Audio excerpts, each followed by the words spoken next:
नमस्कार दोस्तों, welcome to today exam. दोस्तों, आज के इस वीडियो में हम राजस्थान जीके के 70 ऐसे मोस्ट इंपॉर्टेंट सवाल याद करेंगे जो बार बार कंपटीशन एग्जाम में पूछे जाते हैं। अगर दोस्तों आप भी किसी कंपटीशन एग्जाम जैसे पटवार, फॉरेस्ट गार्ड, रीट या एसआई पुलिस की तैयारी कर रहे हैं तो इस वीडियो को लास्ट तक जरूर देखें और इन सभी सवालों को जरूर याद करें, क्योंकि दोस्तों ये सभी प्रश्न हैं जो बार बार कंपटीशन एग्जाम में रिपीट होने वाले प्रश्न हैं। इसलिए इन सभी सवालों को आप भी जरूर याद करें। तो दोस्तों देखते हैं पहला सवाल। पहला सवाल है, साल 2011 की जनगणना के अनुसार सबसे कम साक्षरता दर वाला जिला कौन सा है? तो दोस्तों इस सवाल का सही जवाब हो जाएगा ऑप्शन डी, यानी जालोर जिला है जो साल 2011 की जनगणना के अनुसार सबसे कम साक्षरता दर वाला जिला है।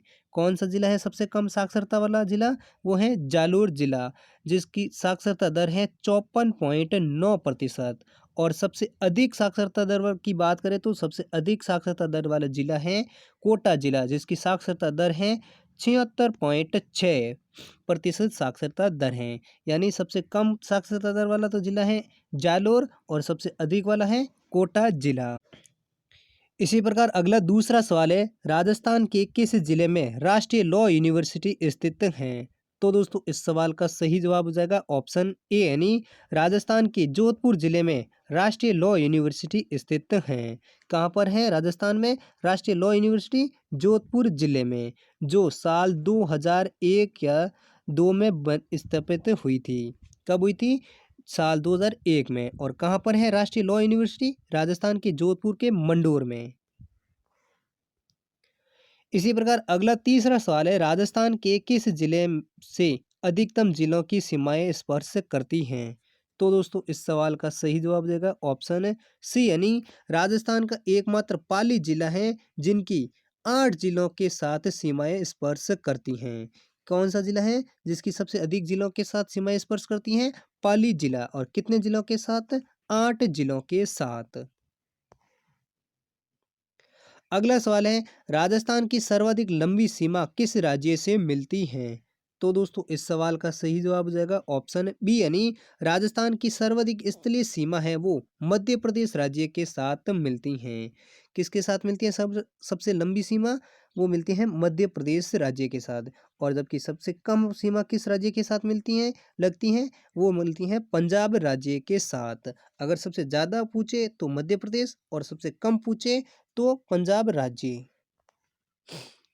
अगला सवाल है, राजस्थान के कितने जिलों में थार रेगिस्तान फैला हुआ है?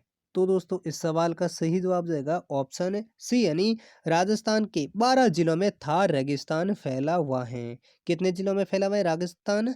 वो फैला हुआ है 12 जिलों में। इसी प्रकार अगला सवाल है, थार के मरुस्थल में पाए जाने वाले अर्धचंद्राकार रेत के टीलों को क्या कहा जाता है? दोस्तों ये काफ़ी इंपॉर्टेंट सवाल है। ये बार बार कंपटीशन एग्जाम में रिपीट होने वाला प्रश्न है, इसलिए इस सवाल को आप जरूर याद करें। सवाल क्या एक बार फिर से देख लेते हैं। थार के मरुस्थल में पाए जाने वाले अर्धचंद्राकार रेत के जो टीले होते हैं उनको कहा जाता है? तो दोस्तों इस सवाल का सही जवाब हो जाएगा ऑप्शन ए, यानी बरखाना, यानी कहा जाता है। यानी जो थार के मरुस्थल में पाए जाने वाले अर्धचंद्राकार की रेत के टीले हैं जिनको बरखाना कहा जाता है। इसी प्रकार अगला सवाल है, राजस्थान के किस जिले में जरगा पर्वत स्थित हैं? तो दोस्तों इस सवाल का सही जवाब हो जाएगा ऑप्शन ए, यानी राजस्थान के चिरोई जिले में जरगा पर्वत स्थित हैं। किस जिले में जरगा पर्वत स्थित हैं? वो है चिरोई जिले में। अगला सवाल है, कर्नल जेम्स टोंड ने हिंदू ओलंपस किसे कहा है? तो दोस्तों इस सवाल का सही जवाब देगा ऑप्शन सी, यानी राजस्थान के माउंट आबू को कर्नल जेम्स टोंड ने हिंदू ओलंपस कहा था। किसने कहा था? कर्नल जेम्स टोंड ने। और किस स्थान को कहा था? माउंट आबू को। माउंट आबू राजस्थान के चिरोई जिले में स्थित हैं। इसी प्रकार अगला सवाल है, अरावली के सर्वोच्च शिखर गुरु शिखर की ऊंचाई कितनी है? तो दोस्तों इस सवाल का सही जवाब देगा ऑप्शन सी, यानी अरावली के सर्वोच्च शिखर गुरु शिखर है जिसकी ऊंचाई है वो है 1722 मीटर। कितनी है? 1722 मीटर है जो गुरु शिखर की ऊंचाई है। जो अरावली की सर्वोच्च शिखर गुरु शिखर है जो राजस्थान के चिरोई जिले में स्थित है, जिसकी ऊंचाई है 1722 मीटर। अगला सवाल है, छप्पन मैदान का संबंध निम्नलिखित में से किस नदी से है? तो दोस्तों इस सवाल का सही जवाब हो जाएगा ऑप्शन डी, यानी छप्पन का मैदान है जो माही नदी से संबंधित हैं। किस नदी का संबंध है छप्पन का मैदान का? वो है माही नदी से। अगला सवाल है, गोगुंदा एवं कुंभलगढ़ के मध्य स्थित पठार का नाम क्या है? तो दोस्तों इस सवाल का सही जवाब जाएगा ऑप्शन ए, यानी गोगुंदा एवं कुंभलगढ़ के मध्य जो पठार हैं जिनका नाम है भोराट का पठार। क्या नाम है? गोगुंदा और कुंभलगढ़ के मध्य स्थित पठार का नाम वो है भोराट का पठार। इसी प्रकार अगला सवाल है, राजस्थान राज्य में मुख्यतः कोयले की कौन सी किस्म पाई जाती है? तो दोस्तों इस सवाल का सही जवाब जाएगा ऑप्शन ए, यानी राजस्थान राज्य में मुख्यतः लिग्नाइट कोयले की किस्म पाई जाती हैं। कौन से किस्म के कोयले पाए जाते हैं राजस्थान में? लिग्नाइट किस्म के कोयले राजस्थान में पाए जाते हैं। अगला सवाल है, निम्न में से कौन सा शासक अभिनव भट्टाचार्य के नाम से प्रसिद्ध थे? तो दोस्तों इस सवाल का सही जवाब है ऑप्शन ए, यानी राणा कुंभा है जो चौहान शासक जो अभिनव भट्टाचार्य के नाम से प्रसिद्ध थे। कौन थे? राणा कुंभा जो अभिनव भट्टाचार्य के नाम से प्रसिद्ध थे। इसी प्रकार अगला सवाल है, किस चौहान शासक ने अजमेर को सबसे पहली अपनी राजधानी बनाया था? तो दोस्तों इस सवाल का सही जवाब देगा ऑप्शन बी, यानी चौहान शासक अजय राज हैं जिन्होंने सबसे पहले अजमेर को अपनी राजधानी बनाया था। किस चौहान शासक ने? अजय राज ने। इसी प्रकार अगला सवाल है, अलाउद्दीन खिलजी ने किस दुर्ग को विजित कर उसका नाम खैराबाद रखा है? तो दोस्तों इस सवाल का सही जवाब हो जाएगा ऑप्शन है सी, यानी बाड़मेर के सिवाना दुर्ग को अलाउद्दीन खिलजी ने विजित कर उसका नाम खैराबाद रखा था। कौन से दुर्ग को? सिवाना दुर्ग को, जो राजस्थान के बाड़मेर जिले में स्थित हैं, जिसको अलाउद्दीन खिलजी ने विजित कर उसका नया नाम रखा था खैराबाद दुर्ग। इसी प्रकार अगला सवाल है, राजस्थान में 1857 की क्रांति का पहला विद्रोह कहाँ हुआ था? तो दोस्तों इस सवाल का सही जवाब हो जाएगा ऑप्शन सी, यानी राजस्थान में 1857 की क्रांति का पहला विद्रोह है वो नसीराबाद में हुआ था। कहाँ पर हुआ था पहला विद्रोह 1857 की क्रांति का राजस्थान में? वो हुआ था नसीराबाद में। इसी प्रकार अगला सवाल है, राजस्थान दिवस कब मनाया जाता है? तो दोस्तों इस सवाल का सही जवाब जाएगा ऑप्शन ए, यानी हर साल 30 मार्च को राजस्थान दिवस मनाया जाता है। कब मनाया जाता है राजस्थान दिवस? 30 मार्च को, क्योंकि 30 मार्च 1949 में जोधपुर, जयपुर, जैसलमेर और बीकानेर रियासतों का विलय होकर वृत्त राजस्थान संघ का गठन हुआ था। कब हुआ था? 30 मार्च 1949 को वृत्त राजस्थान का गठन हुआ था, इसलिए हर साल राजस्थान दिवस 30 मार्च को मनाया जाता है। इसी प्रकार अगला सवाल है, अगला सवाल भी काफ़ी इंपॉर्टेंट सवाल है और दोस्तों ये सभी सवाल हैं जो काफ़ी इंपॉर्टेंट सवाल है क्योंकि ये बार-बार कंपटीशन एग्जाम में रिपीट होने वाले सभी प्रश्न हैं। इसलिए इन सभी सवालों को आप ज़रूर याद करें और इस वीडियो को भी लाइक ज़रूर करें। और चैनल पर नए हैं तो चैनल को भी ज़रूर सब्सक्राइब कर लीजिए क्योंकि दोस्तों आपको अब रोज़ाना हर दिन 25 राजस्थान जीके के वीडियो आपको इस चैनल पर मिलते रहेंगे। इसलिए आप राजस्थान जीके में अपनी पकड़ मजबूत करना चाहते हैं तो इस चैनल को ज़रूर सब्सक्राइब कर लीजिए। तो दोस्तों अगला सवाल है, राजस्थान का एकीकरण कितने चरणों में पूरा हुआ था? तो दोस्तों इस सवाल का सही जवाब हो जाएगा ऑप्शन ए, यानी राजस्थान का एकीकरण है वो 7 चरणों में पूरा हुआ था। कितने चरणों में हुआ था राजस्थान का एकीकरण पूरा? 7 चरणों में। और अंतिम चरण है वो 1 नवंबर 1956 को खत्म हुआ था। कब हुआ था? 1 नवंबर 1956 को। अगला सवाल है, मत्स्य संघ का राजस्थान में विलय कब किया गया था? तो दोस्तों इस सवाल का सही जवाब हो जाएगा ऑप्शन डी, यानी मत्स्य संघ का विलय है वो राजस्थान में 1949 ईस्वी में किया गया था। कब किया गया था? 1949 ईस्वी में मत्स्य संघ का राजस्थान में विलय किया गया था। अगला सवाल है, विश्व का एकमात्र वृक्ष मेला कहाँ लगता है?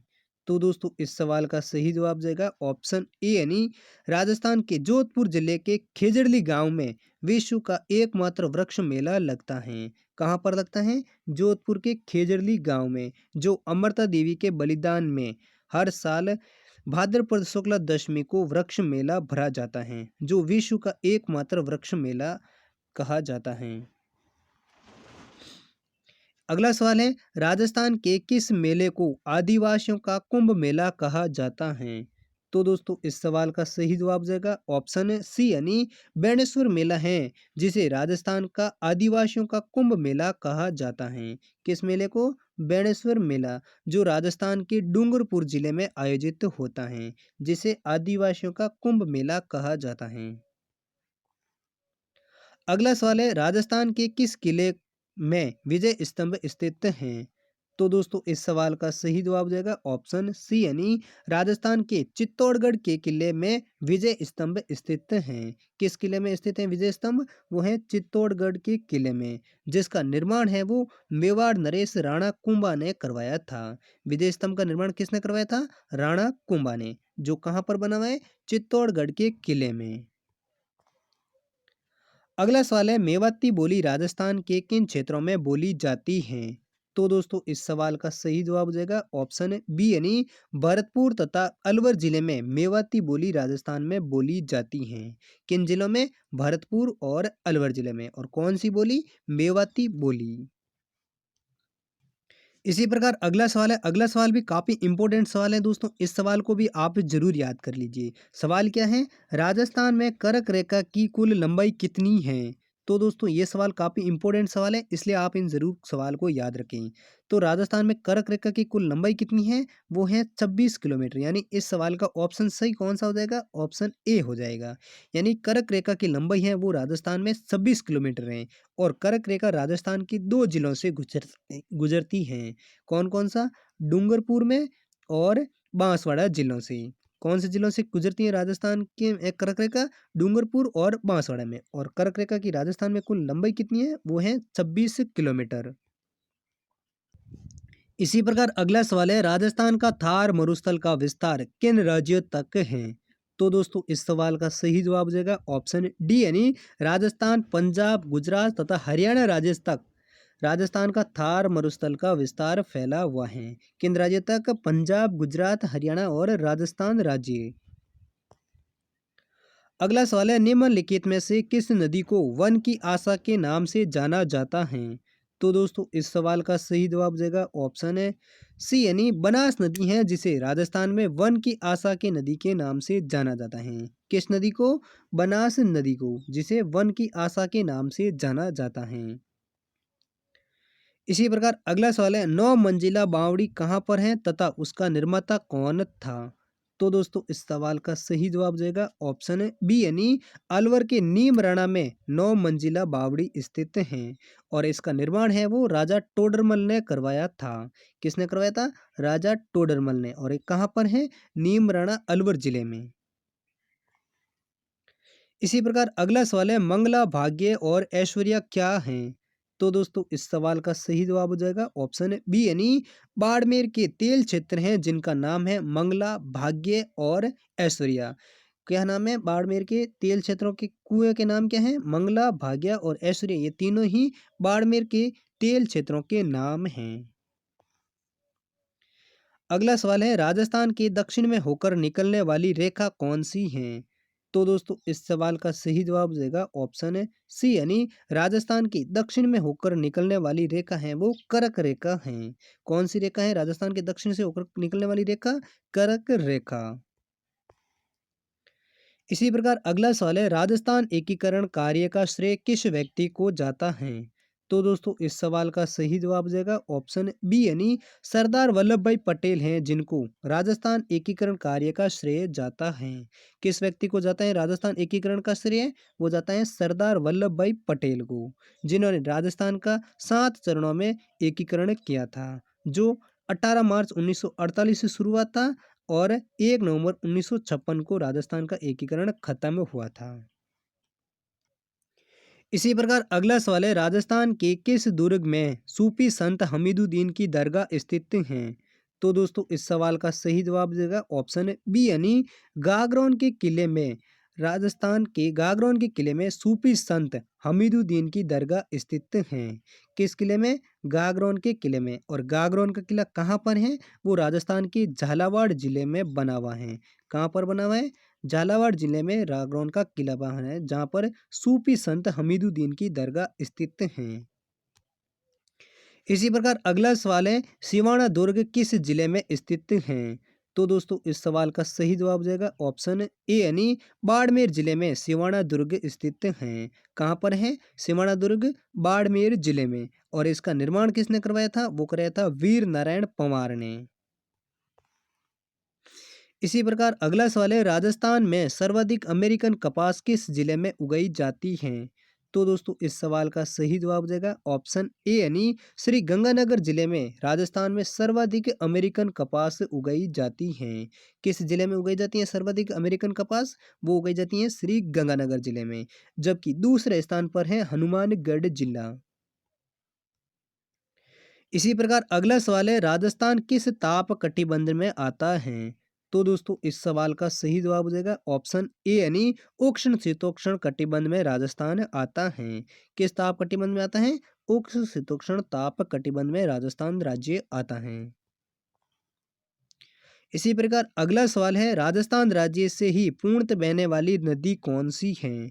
तो दोस्तों इस सवाल का सही जवाब जाएगा ऑप्शन सी यानी बनास नदी है, जो राजस्थान से ही पूर्णतः बहने वाली नदी है।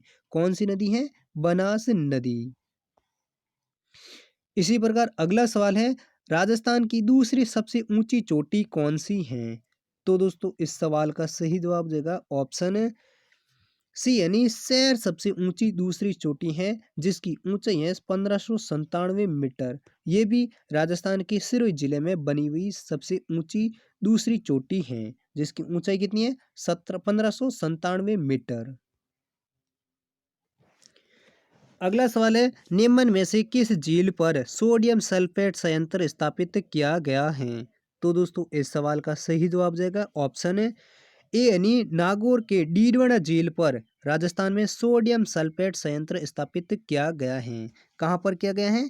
किस झील पर सोडियम सल्फेट संयंत्र स्थापित? वो किया गया है डीडवाना झील पर। और डीडवाना झील किस जिले में है? वो है नागौर जिले में, जहाँ पर सोडियम सल्फेट संयंत्र स्थापित किया गया है। अगला सवाल है, पुष्कर मेला किस तिथि को संपन्न होता है? तो दोस्तों इस सवाल का सही जवाब हो जाएगा ऑप्शन ए यानी कार्तिक पूर्णिमा के दिन पुष्कर का मेला संपन्न होता है। कब होता है संपन्न पुष्कर मेला? वो होता है कार्तिक पूर्णिमा। पुष्कर मेला राजस्थान के किस जिले में भरता है? वो राजस्थान के अजमेर जिले में भरता है।